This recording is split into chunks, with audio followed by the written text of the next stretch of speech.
ചിരിയോ ചിരിയായുസിന്റെ നീളം കൊണ്ടും മരുന്നാണടിയോ. ചില ചിരിയോ അത് മനുഷ്യനെ കറക്കുന്ന കെണിയാണടിയോ. ചിരി പലതരം ചിരിയുണ്ട്. കള്ളച്ചിരി, പൊട്ടിച്ചിരി, വെട്ടിച്ചിരി, പുച്ചച്ചിരി, കൂടച്ചിരി, കൊലച്ചിരി. ചിരിയോ അത് ആയുസിന്റെ നീളം കൊണ്ടും മരുന്നാണടിയോ. ചില ചിരികൾ അത് മനുഷ്യനെ കറക്കുന്ന കെണിയാണടിയോ. ചിരിച്ചാലും മരിക്കുന്നു, കരഞ്ഞാലും മരിക്കുന്നു, എന്നാലും എല്ലാവർക്കും ചിരിച്ചുകൊണ്ടിരുന്നൂടെ.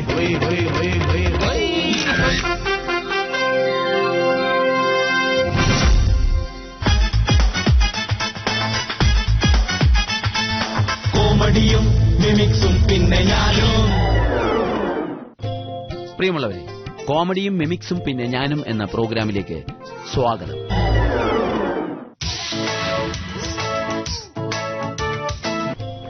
നമസ്കാരം. നമുക്ക് ഏറ്റവും ഇഷ്ടപ്പെട്ട ഒരു വിനോദമാണ് പരദൂഷണം.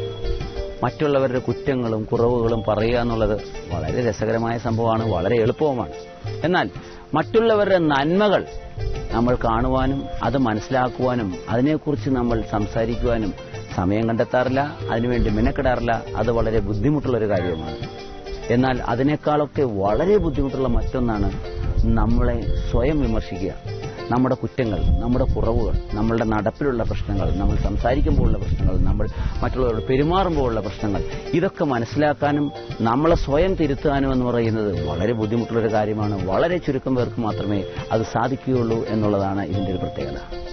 ഇനി നമ്മൾ കലാപരിപാടികളെക്കുറിച്ച് പറഞ്ഞാൽ, നമ്മുടെ സ്വന്തം നമ്മൾ അവതരിപ്പിക്കുന്ന സ്റ്റേജ് ഷോകളെക്കുറിച്ച് നമ്മളുടെ കുറ്റങ്ങളും അതിനകത്തുള്ള സംഗീതത്തിന്റെ പ്രശ്നങ്ങളായിക്കോട്ടെ, അതിന്റെ ഹ്യൂമറിന്റെ പ്രശ്നങ്ങളായിക്കോട്ടെ, അല്ലെങ്കിൽ അതിന്റെ സംവിധാനത്തിന്റെ രംഗപടത്തിന്റെ പ്രശ്നങ്ങളായിക്കോട്ടെ, നമ്മൾ സ്വയം മനസ്സിലാക്കി നമ്മൾ തിരുത്താൻ ശ്രമിക്കുന്നത് വളരെ അപൂർവമാണ്. ഒരു പ്രൊഫഷണൽ ട്രൂപ്പിന്റെ നിലനിൽപ്പ് എന്ന് പറഞ്ഞാൽ അതിന്റെ സ്ഥലപ്പേരിലോ അതിന്റെ ബാനറിലോ പാരമ്പര്യത്തിലോ ഒന്നുമല്ല. ഹാർഡ് വർക്ക് ഉണ്ടെങ്കിൽ മാത്രമേ നമുക്കൊരു ട്രൂപ്പ് നിലനിർത്താൻ സാധിക്കുകയുള്ളൂ. ഇവിടെ ഇതാ ഒരു സ്വയം വിമർശനത്തിന് ഞങ്ങൾ തയ്യാറാവുകയാണ്.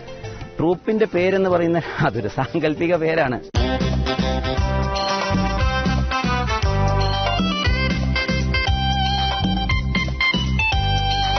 ഇവിടെ ഇതാ ഒരു സ്വയം വിമർശനം, ഒരു മിമിക്രി ട്രൂപ്പിന് നേരിടേണ്ടി വരുന്ന ചില കൈപ്പേറിയ അനുഭവങ്ങൾ.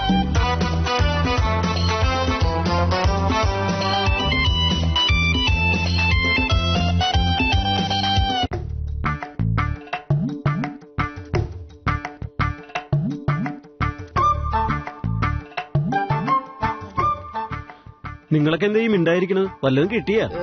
എവിടെ, നമ്മൾ ഇങ്ങനെ പറ്റത്തില്ല. ഈ മിമിക്രി ട്രൂപ്പായിട്ട് ആൾക്കാർ മുമ്പിൽ ചെല്ലാനുള്ളതാ. പുതിയ സ്കിറ്റ് വല്ല പ്ലാൻ ചെയ്യും. ചർച്ച തുടങ്ങിയിട്ട് 1.5 മണിക്കൂറായി. ഇതുവരെ ഈ മാനസ് ഒരു അക്ഷരം മിണ്ടിയിട്ടുണ്ടോ? ഒരക്ഷരം പോലും എന്റെ വായിന്ന് വന്നില്ലെങ്കിലും നിങ്ങളെക്കാട്ടി കൂടുതൽ നിന്ന് ഉരുകുന്നത് ഞാനല്ലേ.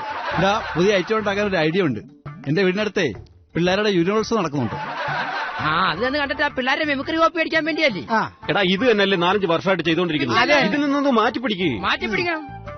കഴിഞ്ഞ പ്രാവശ്യത്തെ പോലെ ഫസ്റ്റ് പരിപാടി കോട്ടയം, അന്നേ ദിവസം തന്നെ സെക്കൻഡ് പരിപാടി തിരുവനന്തപുരത്ത്. ആ പരിപാടി എടുക്കരുതെന്ന് മാഷിനോട് പറഞ്ഞേക്കണം. പൊന്നാളിയാ, ഓർമ്മയുണ്ടല്ലോ കഴിഞ്ഞ സെക്കൻഡ് പരിപാടിക്ക് കമ്മിറ്റിക്കാർ നമ്മളെ ഓടിച്ചിട്ട് തല്ലാൻ നോക്കിയത്.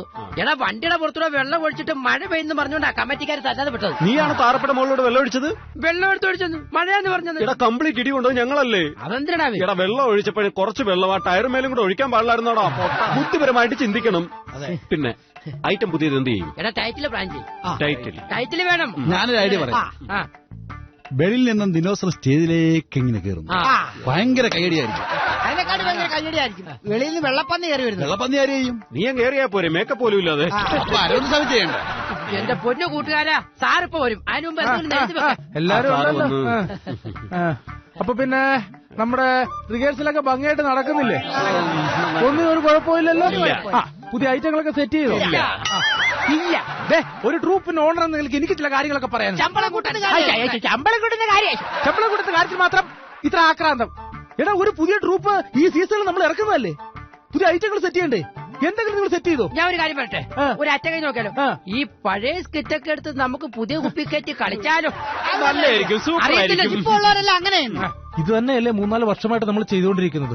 ഈ വർഷമെങ്കിലും ഒരൈറ്റമെങ്കിലും നിങ്ങൾ പുതിയതുണ്ടാക്കണം. എങ്ങനെയുള്ള ഐറ്റം എന്നാ പറയുന്നത്? എങ്ങനെയുള്ള ഐറ്റം എന്ന് വെച്ചാല് ഒരു ചായക്കട, പറഞ്ഞു കളിക്കണ നാടകം ബാലെ ബാല രാജാവ് ഞാൻ ചെയ്യും. ഹോസ്പിറ്റൽ അത് കൊള്ളാം. ഇമാതിരി ഐറ്റം ഒന്നും എന്റെ ട്രൂപ്പിൽ വേണ്ട. അല്ല പിന്നെ എപ്പോ നോക്കിയാലും ഈ ഐറ്റം മാത്രമേ ഉള്ളൂ. പിന്നെ ഏത് ഐറ്റം ചെയ്യും? പിന്നെ ഡോക്ടറും രോഗിയും. ഡോക്ടർ ഞാൻ കുട്ടി റജി നമ്മളെ ഇതും വേണ്ട. ഇതിൽ നിന്ന് എന്തെങ്കിലും വ്യത്യസ്തമായിട്ട് ഐറ്റം എന്റെ ട്രൂപ്പിൽ കളിക്കാൻ പറ്റുമോ നിങ്ങൾക്ക്? എന്റെ ചേട്ടാ ഇപ്പോഴത്തെ റിയാലിറ്റി ഷോ കാരണം നമ്മൾ ഈ വ്യത്യസ്തമായ ഐറ്റം എവിടെ ഉണ്ടാക്കും? ഏതാ ഉണ്ടാക്കണം? നീയൊക്കെ മിമിക്രിക്കാരാണെന്ന് പറഞ്ഞ് നടക്കണുണ്ടല്ലോ. എന്താ പരിപാടി? ഒന്നും വായിന്ന് വരികയില്ല, സ്റ്റേലൊന്നും കളിക്കയില്ല. പേയ്മെന്റ് മാത്രം കൂടുതൽ വേണം. പരിപാടിയൊക്കെ കൂടുതൽ കിട്ടും, പക്ഷെ ട്രൂപ്പിന്റെ റേറ്റ് അല്പം കുറയ്ക്കണം. നിങ്ങൾക്ക് ആർക്കും പേയ്മെന്റ് വേണ്ട? പേയ്മെന്റ് വേണം. ഞാനിപ്പോ പുതിയ റിയാലിറ്റി ഷോയിലൊക്കെ പങ്കെടുക്കാൻ തുടങ്ങിയൊക്കെയല്ലേ. ഇതാണ് കുഴപ്പം. റിയാലിറ്റി ഷോ പോയി മോൻ കാണിച്ചു കഴിഞ്ഞാൽ പിന്നെ ട്രൂപ്പുകാരാണ് ശമ്പളം ചോദിക്കുന്നത്. എടാ നീക്ക് അവിടെ പോയി ഒരു 10 രൂപ കാശ് ചോദിക്കണം. 10 ദിവസം അവിടെ നിന്ന് കിട്ടത്തില്ല. ആ റൂമിൽ പോയി ഒരു മാസം കൂടെ കയ്യിൽ കൊടുത്തിട്ട് സ്ക്രിപ്റ്റ് ഉണ്ടാക്കണ്, കളിക്കണ്. ട്രൂപ്പിനൊരു സ്ക്രിപ്റ്റ് ഉണ്ടാക്കാൻ പറഞ്ഞ ആർക്കും പറ്റൂല. എന്നിട്ട് പേയ്മെന്റ് കൂടുതൽ വേണം. 10 ദിവസം ആയിട്ട് കിടക്കണ മാസക്കണക്കിന് നീക്ക് എന്തിനാണെങ്കിലും മിമിക്രിക്കാരായിട്ട് ജീവിക്കണത്? ഒരു ആർട്ടിസ്റ്റ് അല്ലേ? ആർട്ടിസ്റ്റിനെ വിലയില്ലേ? എന്തിനു കളയാൻ വേണ്ടി നടക്കണ്? ഈ ട്രൂപ്പിന് വേണ്ടി ഒരു സ്കിറ്റ് ഉണ്ടാക്ക്, എന്നിട്ട് സ്റ്റേജിൽ കളിച്ച് കാശ് ഉണ്ടാക്ക്, എന്നിട്ട് ചാനലിൽ പോയി കാശ് മേടിക്ക്. സാറിപ്പോ ആരെ വിളിക്കുമെന്ന് പറ. ഇത് ആരെ വിളിക്കുന്ന? ഒരാളെ വിളിക്കണ്ടേ? ഒരു സജഷൻ പറ പ്ലീസ്. അങ്ങനെയാണെങ്കിൽ എന്റെ കയ്യിൽ ഒരാളുണ്ട്. ആരാ? ഷിജു അഞ്ചുമന. ഷിജു അഞ്ചുമനയാ? ഇപ്പോഴത്തെ ട്രെൻഡ് അനുസരിച്ച് പാരഡി എഴുതും, സ്കിറ്റ് ചെയ്യും, ഫിഗറും ചെയ്യും. ജാസിഫിന്റെ ഉഗ്രം ഫിഗർ.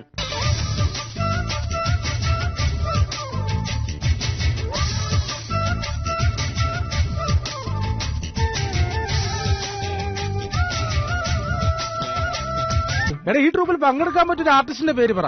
അങ്ങനെയാണെങ്കിൽ നമുക്ക് ഷിബുലമാനെ വിളിക്കാം. ഷിബുലമാന്റെ ഫിഗർ എന്ന് വെച്ചാ മോഹൻലാൽ. കുളിക്കും പരമീൻ കണ്ണുള്ള പെണ്ണേ കറുമ്പി ജോസ്. സംഗീതമേ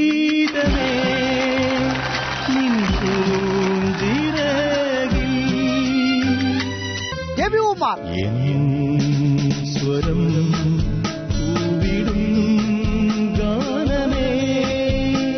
സൂപ്പർ ഫിഗറാ. എടാ നമ്മളെന്തിനാടാ മറ്റുള്ളവരുടെ ഫിഗറിനെ തേടി പോകുന്നത്? നമുക്ക് ഫിഗർ ചെയ്യാലോ. നീ ഏത് ഫിഗർ ചെയ്യും? ഞാൻ ദിലീപിന്റെ മീശമാധവൻ ചെയ്യാം.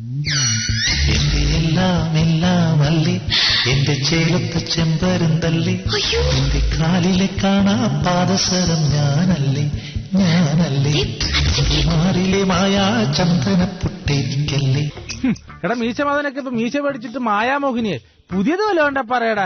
ഞങ്ങളൊക്കെ 81 മിമിക്സ് പരേഡ് തുടങ്ങിയ കാലഘട്ടത്തില് ശബ്ദാനുകരണത്തിലും ഹാസ്യത്തിനുമൊക്കെയാണ് പ്രാധാന്യം നൽകിയിരുന്നത്. ഇപ്പോ അന്നത്തെ കാലത്ത് ഞാൻ കാണിച്ചിരുന്നത് മാളാരവിന്ദനെയൊക്കെയാണ്. മാളാരവിന്ദൻ എന്ന് പറയുമ്പോൾ മാളാരവിന്ദന്റെ ശബ്ദമേ ഉള്ളൂ. ജയൻ എന്ന് പറയുമ്പോൾ ജയന്റെ ആക്ഷൻ എന്ന് കാണിക്കുമെന്നല്ലാതെ വേറെ കോസ്റ്റ്യൂംസ് ഒന്നും ഞങ്ങൾ കരുതിയിരുന്നില്ല. ഇന്ന് കോസ്റ്റ്യൂംസ് കരുതുന്നു എന്ന് മാത്രമല്ല, മോഹൻലാൽ എന്ന് പറഞ്ഞാൽ മോഹൻലാലിന്റെ ഫിഗറാണ്. ഈ ചിലർ കാണാം, നടൻ മുരളി എന്ന് പറഞ്ഞ ഒന്നങ്ങോട്ട് തിരിയുക, കൈ കൊണ്ടെന്തോ കാണിക്കുന്നതാണ്. പിന്നെ തിരിഞ്ഞു കഴിഞ്ഞാൽ ശരിക്കും നടൻ മുരളിയുടെ മുടി അതുപോലെ വരികയാണ്. ഇപ്പോ അതിന് പകരം വിഗും ഉപയോഗിച്ചു തുടങ്ങി. ഉമ്മൻചാണ്ടി എന്നൊക്കെ പറഞ്ഞ് നമ്മുടെ ടിനി ടോമൊക്കെ വിഗും ഒക്കെ വെച്ച് അതേപോലെ ഫിഗറിലും മിമിക്രി കൊണ്ടുവന്നിരിക്കുന്നു. അതൊരു കാലഘട്ടത്തിന്റെ പുതുമയാണ്. ഇനിയും പുതുമകൾ നമ്മളൊക്കെ കാണാനിരിക്കുന്നേ ഉള്ളൂ. കാരണം കോമഡിയും മിമിക്സും പിന്നെ ഞാനും ഒക്കെ ഇപ്പോഴും നിലനിൽക്കുകയാണ്.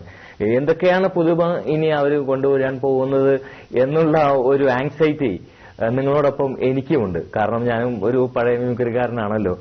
അതുകൊണ്ട് തീർച്ചയായിട്ടും ആ ആങ്സൈറ്റി ആളുകൾക്ക് ഉണ്ടെന്നുള്ളത് ഇത് നടത്തുന്ന സംവിധായകൻ അറിയാവുന്നതുകൊണ്ട് പുതുമകൾ തീർച്ചയായിട്ടും ഇനിയും നിങ്ങൾക്ക് പ്രതീക്ഷിക്കാം. അതെ, ഒരാള് വരുന്നുണ്ട്. മിക്കവാറും നമ്മൾ കഴിഞ്ഞ പരിപാടി നടത്തിയ ക്ഷേത്രത്തിലെ കമ്മിറ്റിക്കാരനായിരിക്കും. ഒരു ആപത്ത് വരുമ്പോ എന്റെ കൂടെ നിക്കണം. കിട്ടിയാ നമുക്ക് ഒരുമിച്ച് കിട്ടട്ടെ. നമസ്കാരം. ആരാ ഇതിന്റെ മാനേജർ? അങ്ങനെയൊന്നുമില്ല, ഞങ്ങൾ എല്ലാവരും മാനേജർമാരാണ്. അല്ല, ഇതിനൊരു ഉടമസ്ഥനുണ്ടാവുമല്ലോ. ഓണർ ഞാനാ? ഞാനൊരു പ്രോഗ്രാം ബുക്ക് ചെയ്യാൻ വന്നതാ. ഞാനാണല്ലോ ഇതിന്റെ മാനേജർ, അറിഞ്ഞുകൂടെ? അപ്പൊ നമ്മള് ഈ ഐറ്റം പുഴുവിന്റെ ഐറ്റം ഇങ്ങനെ അങ്ങോട്ട് അല്ല, പുഴുവിന്റെ ഐറ്റം പ്രാക്ടീസ് ചെയ്തുകൊണ്ടിരിക്കാണല്ലോ. അപ്പോഴാണല്ലോ താങ്കൾ വന്നത്. പറയൂ, എന്താണ്, എവിടെയാണ്? കോട്ടയത്തെ ഡിസംബറിൽ എത്രയാണ്? 14-ാം തീയതി. 14 മാക്സിമം ശ്രമിക്കാം. ആയിക്കോട്ടെ. അപ്പൊ എങ്ങനെ പ്രോഗ്രാം ഒക്കെ എങ്ങനെയുണ്ട് ഇപ്രാവശ്യം? ഞങ്ങള് കൊച്ചിക്കാരല്ലേ, കൊച്ചിക്കാരുടെ പരിപാടി മോശം വരുമോ? എനിക്കറിയാം, അതുകൊണ്ടാണ് കൊച്ചിക്കാരുടെ പരിപാടി തന്നെ വേണമെന്ന് പറഞ്ഞ ഉദ്ദേശത്തിലൂടെ വന്നത്. പരിപാടി എങ്ങാനും പൊളിഞ്ഞാൽ പരിപാടി കൊച്ചിക്കാരുടെ പരിപാടി ഗ്യാരണ്ടി പരിപാടിയല്ലേ? അപ്പോ അങ്ങനെയാണെങ്കിൽ അടുത്ത ഡിസംബർ 14 കോട്ടയം ദേവീക്ഷേത്രത്തിൽ നിങ്ങളുടെ പരിപാടി ഞാൻ ബുക്ക് ചെയ്തിരിക്കുന്നു.